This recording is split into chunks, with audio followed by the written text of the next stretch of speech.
question ko po ay, Chet Gatchalian from Billionaire News Channel. Ang question ko po is, kasi di ba sinasabi na the burden of proof lies on the accuser.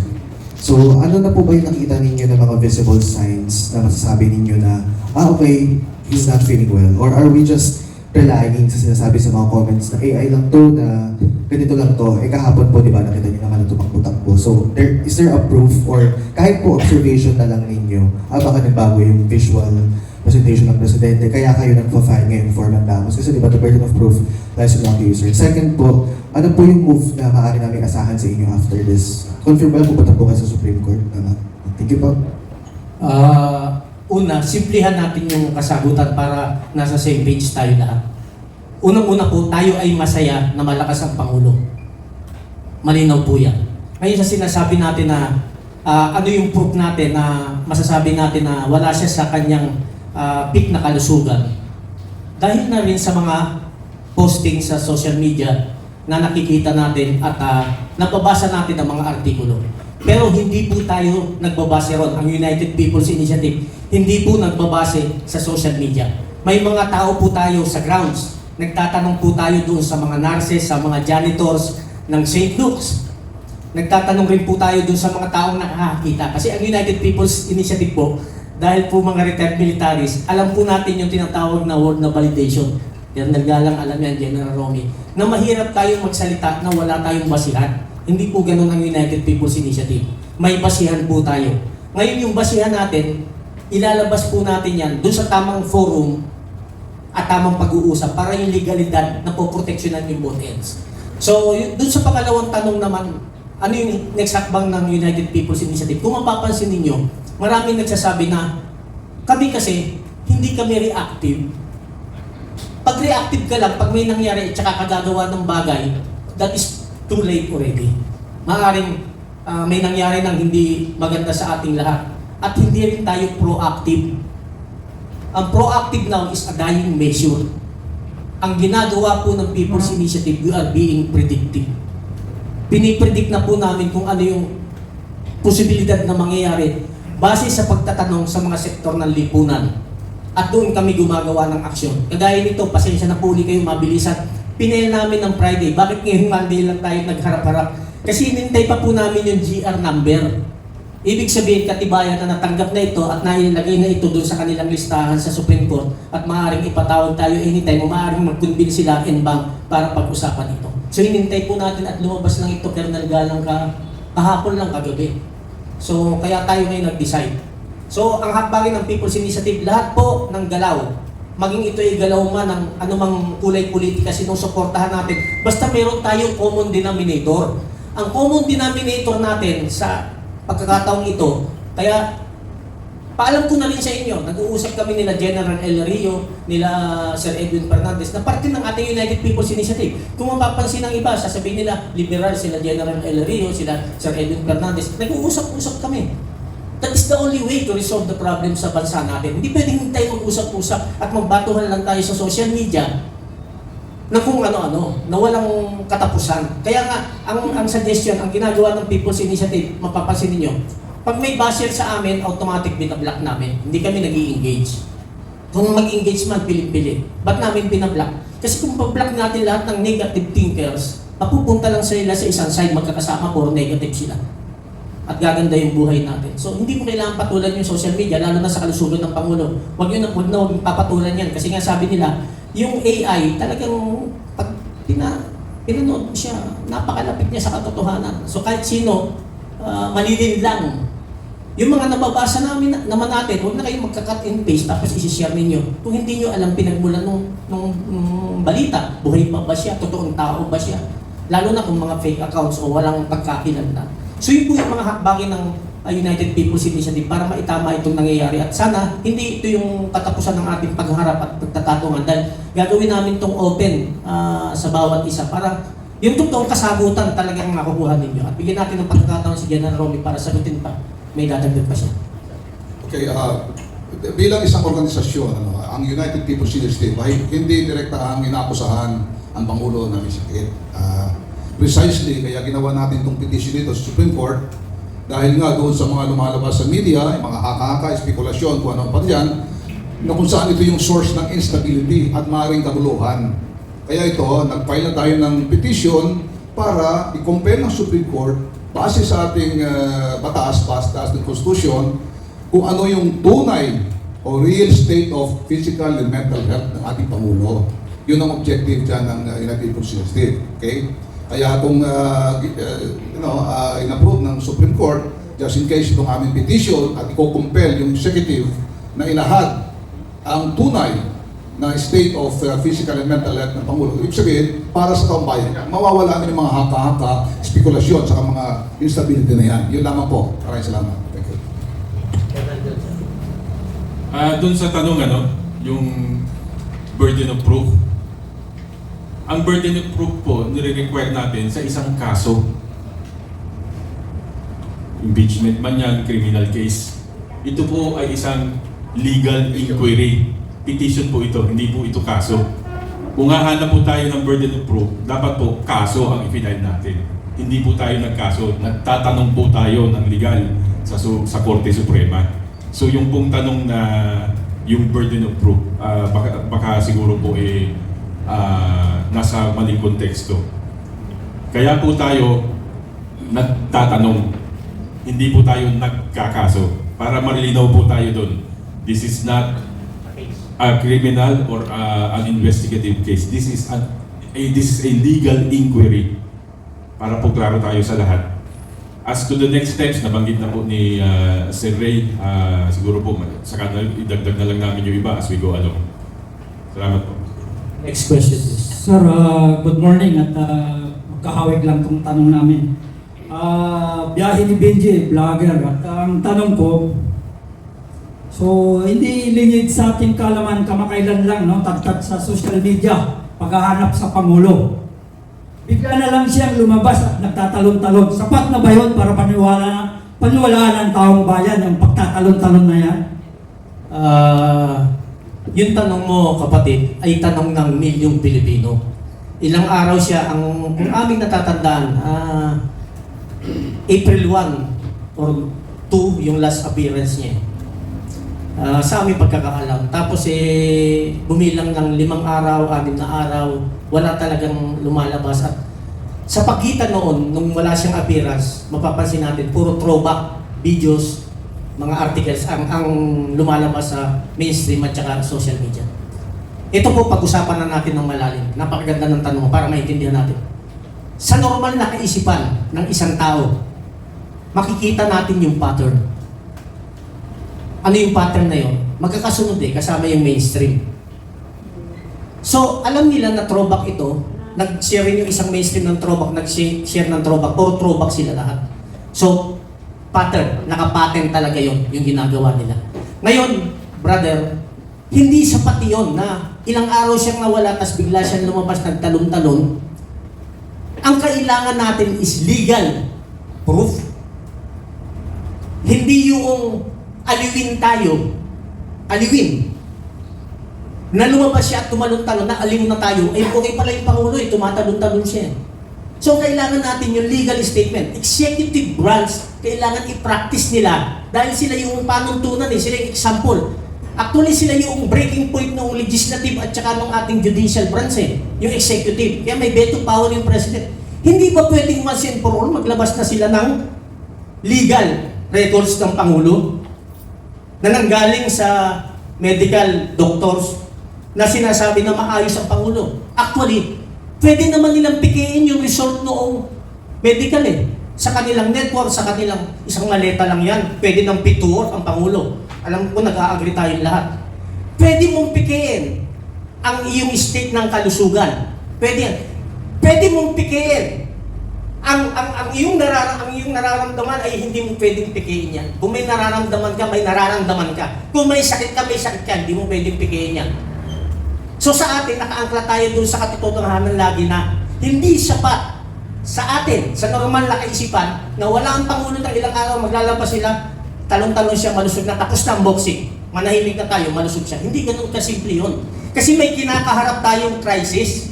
Hindi pwede na ang isang Pangulo na nawawala, biglang lalabas, magdidesisyon na naman ng bigla-bigla, kawawa ang taong bayan. So, finality sa tanong, hindi tayo satisfied, kaya tayo nag-file ng request sa Supreme Court ng writ of mandamus para ilabas yung tunay na kalagayan ng kalusugan ng Pangulo. At bago tayo magpatuloy, salamat at dumating ang ating legal counsel. Ang dahilan kung bakit nakapag-file tayo, ang ating president ng United People's Initiative, siya po ay isang lawyer at siya po ay retired general ng ating armed forces, si Attorney General Virgil Garcia, sir. The floor is yours, sir. Good morning, sir.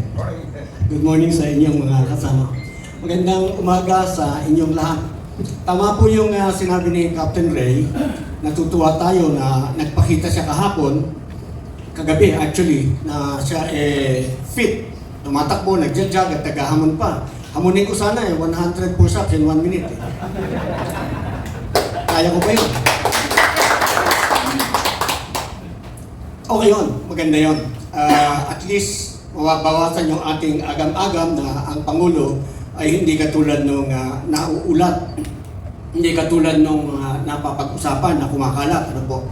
Pero, kailangan po natin ng official health bulletin. Kasi po ang Pangulo possesses vast executive power. Na siya po ang may control ng the whole executive, the whole bureaucracy, siya ang pinuno. Maliban doon, siya ang commander-in-chief ng ating Armed Forces of the Philippines. Siya rin, sa kanya rin nagmumula ang foreign policy. Lahat po yan. Ngayon, kung siya po ay hindi okay, at bigla-bigla na lamang tayong magugulantang sa kanyang kanyang kalusugan, at pagkatapos ay magkakaroon ng emergency, hindi po kayang panindigan ng OIC yung ganong klaseng sitwasyon. Wala pong OIC, wala pong caretaker. Ginagamit lamang po yan ng araw dahil yung presidente is just one phone call away. Siya pa rin ang magdedesisyon. Yung po kasing appointment ng OIC o acting president na wala sa constitution, wala sa constitutional line of succession, wala pong visa yun dahil it does not also carry with it presidential discretion. Hindi po pwedeng mag-command ang OIC in case of an emergency dahil sa hindi siya ang commander-in-chief. Ang commander-in-chief yung Pangulo, at kung wala yung Pangulo, yung pangalawang Pangulo. Kinakailangan po ang transfer of power is seamless. Wala pong patid. Ang ibig sabihin, kailangan ito ay tuloy-tuloy, kaya ipinapaliwanag sa ating saligang batas. Section 12, Article 7, kung malubha ang kalagayan ng Pangulo, kailangan ipaalam sa ating lahat. At kung malubha ang kalagayan ng Pangulo, kinakailangan pasumpain ang pangalawang Pangulo bilang Pangulo para mayroong automatic transfer of power, hindi mapuputol, hindi mapapatid. At kailanman hindi tayo mapapariwara dahil ang desisyon na balido manggagaling lamang sa opisina ng Pangulo, acting president, na vice presidente man siya o Pangulo natin, doon lamang maaaring magmula ng legal. Ngayon, kung halimbawang ang kanyang karamdaman ay dumating sa panahong talagang malubhana, sinasabi ng Section 8 ng Article 7, in case of death, permanent disability, removal from office, or death, kailangan manumpa agad ang pangalawang Pangulo. Ngayon, kung ano po ang mangyayari sa ating Pangulo, kinakailangan po ang unang-unang makakaalam bago ito ay sa publiko, ang Vice Presidente. At kinakailangan po pagka-inform mo sa Vice Presidente, Madam President, Madam Vice President, the President is, okay, huwag natin sabihin yun. Pero alam niyo na ibig sabihin, or the President is seriously ill, he is permanently incapacitated, he is comatose. Yung mga ganong bagay, you have to assume as President, mag-o-oath na po agad ang ating Vice Presidente para tuloy-tuloy ang exercise of executive power, hindi po yung kinakailangan maputol. So, balik po tayo doon sa ating mandamus. Ang mandamus natin stays, kahit na po siya nakapagpakita ng lakas. Tumatakbo eh. Tumatalon eh. Kailangan po yung medical bulletin galing sa kanyang opisyal na doktor. At meron pa po kaming hiling doon. Yung hiling po namin isa pa, mag-hair follicle test po siya. Yan. Yung po ay importante dahil yung mental capacity, hindi lamang physical ability ang inahanap natin sa Pangulo, kundi pati mental capacity. Alam po ninyo, pagka matagal na kayong gumagamit ng droga, kaya maraming yung mga drug addict kung sumaksak, napakadami. Nag-hallucinate yun. Tingin niya sa lola niya, diablo. Tingin niya sa lola niya, nakaratay na, nakahiga na, at pinagsasaksak pa niya kasi tingin niya, buhay pa yung kanyang kalaban. So, ang nangyayari naman, hindi ko sinasabing gano'n ang Pangulo. Ang sinasabi ko lang is there is also a possibility when you are prolonged user of drugs. Pag mayroong mabigat, mahirap na desisyon, magbaback out ka. Magtatago ka sa cabinet at hindi ka magde-decide. Ayaw po natin ang ganong sitwasyon na mangyari sa atin. Gusto lang po natin, wala po tayong sinasabing gano'n ng Pangulo. Ang sinasabi natin, kailangan po namin ng assurance, mag-hair follicle test ka po, bigyan mo kami ng medical bulletin ng iyong actual state of health para po mapanatag ang bayan dahil kayo ay okay. Baka po gusto niya magpakita sa atin, hindi sabayan natin ang takbo. 1 kilometer muna. Salamat po, maraming salamat. Salamat, UPI President Attorney Berdiel Garcia, Retired General. Sige po, yung magtatanong pa po, please. Sir, dagdag ko lang, muli po ang stand po ng UPI, ano ito na, in behalf of our Chairman, General Robby Pofis. We stand for constitutional succession. Hindi po kami personality-driven or personality-based. Kung sino po yung sinasaad sa konstitusyon na dapat, karapat-dapat at legal na hahalili, doon po kami nakasandal. Ulitin ko po, we are not into a personality-driven position in the UPI. We are for a legitimate constitutional successor. Para po klaro for the record. Salamat, Colonel John Galing, sir. Sir, yung ganitong pangyayari at nakikita natin sa social media, yung ganun rin, yung executive secretary yung nangunguna sa mga pulong-pulong nila. So, hindi ba pwedeng makikialam yung Supreme Court na mag-obliga?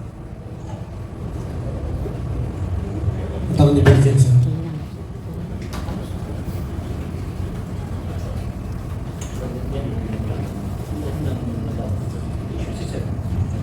Pakiulit nga. Nakikita natin yung pagkawala ng ilang araw ng Pangulo at nagkaroon ng mga pulong-pulong, di ba? Yung executive secretary yung nangunguna sa mga pulong. So, ang tanong ko, yung Supreme Court natin, di pwede silang makialam na mag-obliga na kung sinong pwede nang hahalili. Alam po ninyo, ang ating Korte Suprema, makakaakto lamang pagka mayroong justiciable issue.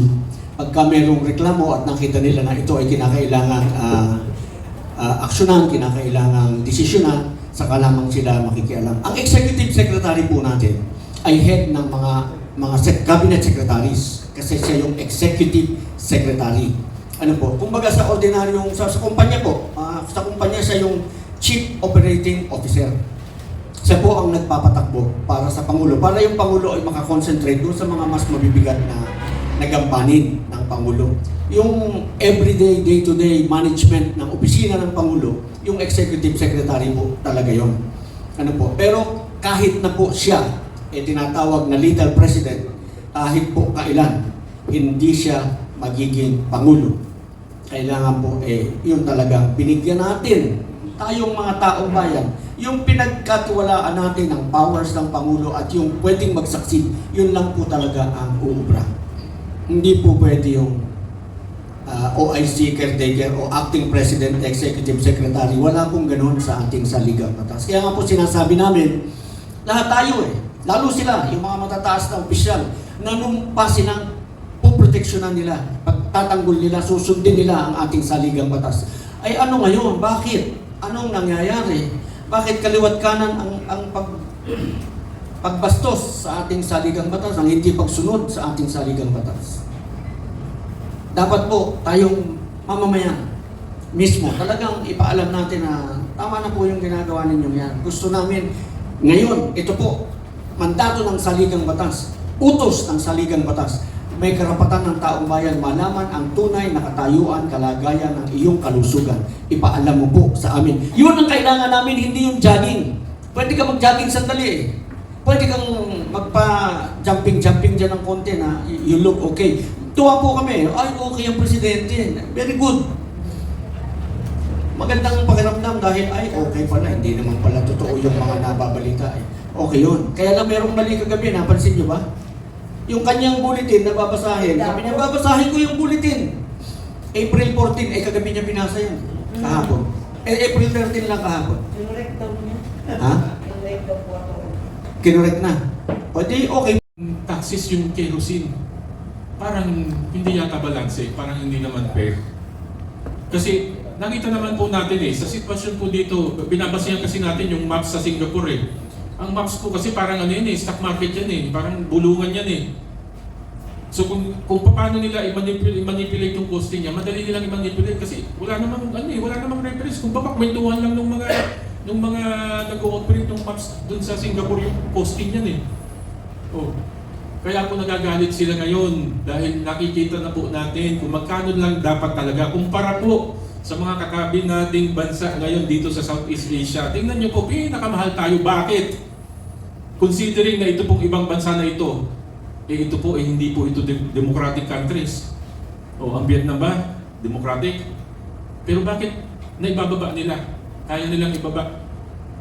Tayo sabi, deregulated. Para maganda yung competition, para free market tayo. Ano po naging backlash ng free market natin? Nagkampi-kampi. Ano na po tawag natin ngayon? Cartel. Nag-usap-usap, nagkutsabahan. Kaya ito po yung sitwasyon natin ngayon. Sir, kasi Rayto po. Teka lang, idadagdag ko lang doon sa sinabi ni Colonel Galang. Dahil ako'y dating direktor ng PNOC, Philippine National Oil Company. Mahabang usapan to pagka ito yung langis na ito dahil lalong-lalo ngayon dahil sa crisis. Pero masasabi ko lang, mayroong magagawa ang gobyerno, Pangulo para talagang mapababa yung presyo na yan. Dahil lalo ngayon dahil may crisis. May crisis na, umiiyak yung mga driver, umiiyak yung mga taong bayan sa taas presyo.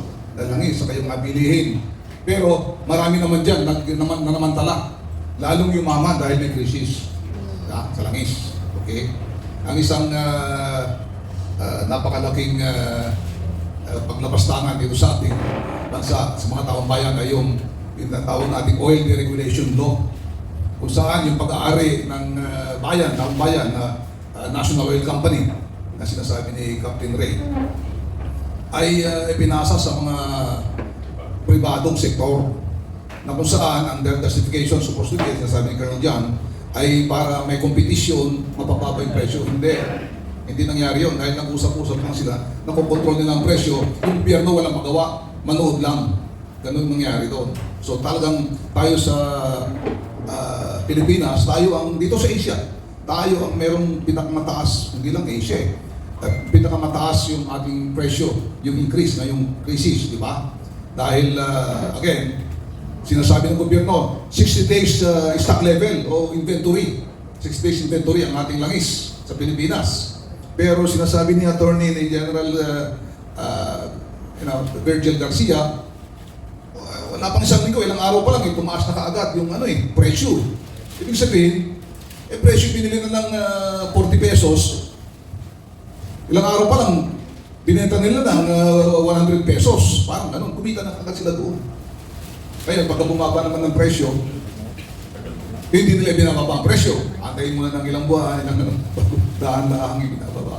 Yan ang mga ganyan, mga kagawaan sa mga negosyo ng langis dito sa ating bansa. Thank you. Sir, isa na lang bago yung tanong. Kahapon din, ito po, tingnan niyo po ito, nagtataka ko kahapon. Tinanong yung ating current Secretary of DOE at saka yung ating Secretary for Foreign Affairs. Meron daw po tayong mga bibili kasi na supply coming from Russia. Pero they need to talk with the State Department bago daw tayo makipag-transact.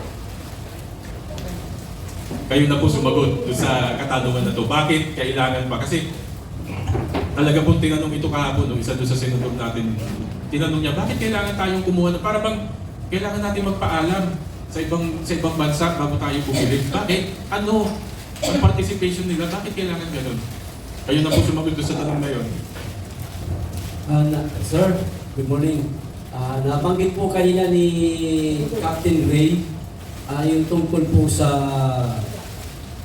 hinihiling ho ninyo na makikipag-usap ulit kayo kay General Browner. Ano po kaya ang maaari niyo pag-uusapan, sir? Direkta kasi ang usapan pagka retired at saka active military ang nag-uusap. Direkta na sa punto kung ano yung mga problema ng bansa. So nakikinig tayo sa kanila, nakikinig rin sila sa atin. So ito yung one way para maiwasan natin yung friksyon at kakahaka na yung UPI is gumagawa ng mga bagay na labas sa ating batas. At ito rin yung avenue para sa active military naman, ma-deliver nila yung kanilang gustong sabihin. Hindi lang sa amin, sa mga retired military, kundi sa taong bayan. So, ang pag-uusapan natin, yung nilalaman ng ating writ of mandamus, pwede yan. Kasi sasapit namin yung letter mamaya para doon sa request ng face-to-face meeting, i-attach natin ito.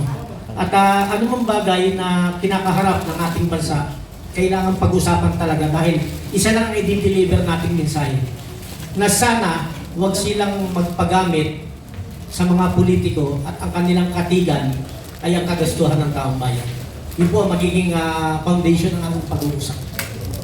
Dagdag lang po, sir. Kung halimbawa hindi po tumutulong si Presidente tungkol po sa kalusugan niya na ipaalam sa publiko at pangalawa, yung kanyang health political drug test, hindi po siya tumugon. Ano po susunod na gagawin ng UPI?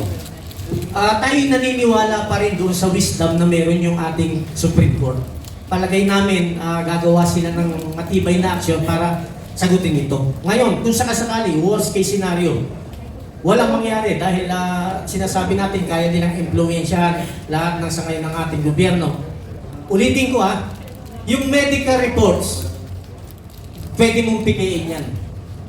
Pero yung totoong state ng kalusugan mo, kung may nararamdaman ka at kung may totoong sakit ka, hindi mo pwedeng pikain yan. So sa atin, hintayin natin ang pagkakataon na gumana ang ating justice system, gumalaw ang Supreme Court, kung pa rin tayo nakaangkla, at saka tayo gagawa ng aksyon na susunod at ayaw nating mag-overlap, ayaw nating isipin na walang gagawin ng Supreme Court, ayaw nating isipin yun. Sigurado tayo may gagawin. So ayaw natin gumawa ng hakbang na hindi pa natin nakikita kung ano yung aksyon ng Supreme Court. So hintayin po natin yun. Wala na. Wala na ba? Balik po tayo sa gas natin, sir. So, isang taon pa lang ata umupo si President. So, parang napapanood ko na yung natural gas natin sa Ligawasan, Mars. So, nagkapirmahan na ng pag-i-explore niyan. At bakit, sa tingin ninyo, saan na po tayong pirmahan na yun ng Department of Energy at saka taga-BARM? Sasagot yan si General Roland Bukis. Diyan sa area na yan, merong service contract na tawag eh. Ang alam kong merong kontrata ng gobyerno,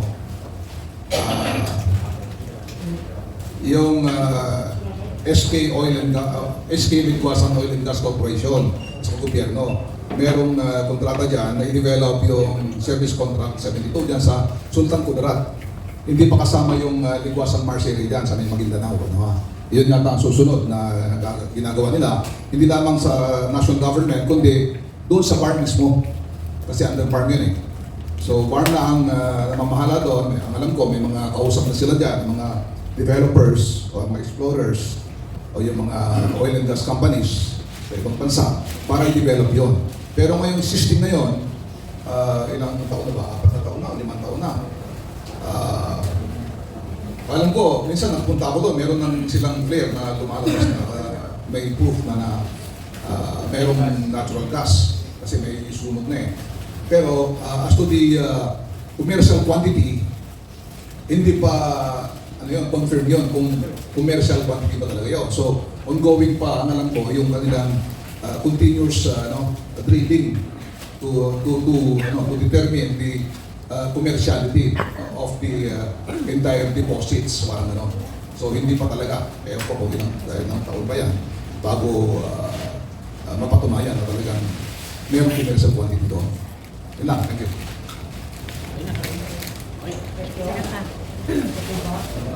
Kung may katanungan pa tayo, parating yung TV5, nag-message sila, nagpapahintay sa atin, sir. Hirap yung ating mga kababayan, ano po. Yung kasing law of supply and demand, kasi habang tayo sinasabi natin na nahihirapan na tayo, pero wala tayong ginagawang personal sacrifices. Alright? So, hanggat yung demand tuloy-tuloy na matindi ang pangangailangan dahil wala tayong humpay sa gamit sa ating gasolina, sa ating diesel, hindi sila maiinggan niyang magbaba ng presyo dahil merong demand. May opportunity, kikita sila. May demand, di sige pa, taas ng taas, di ba? Whereas, kung tutulong tayo na mabawasan yung demand na yan, mag-trend tayo, mag-commute tayo para yung ating meron tayong personal contribution doon sa nangyayari ngayon.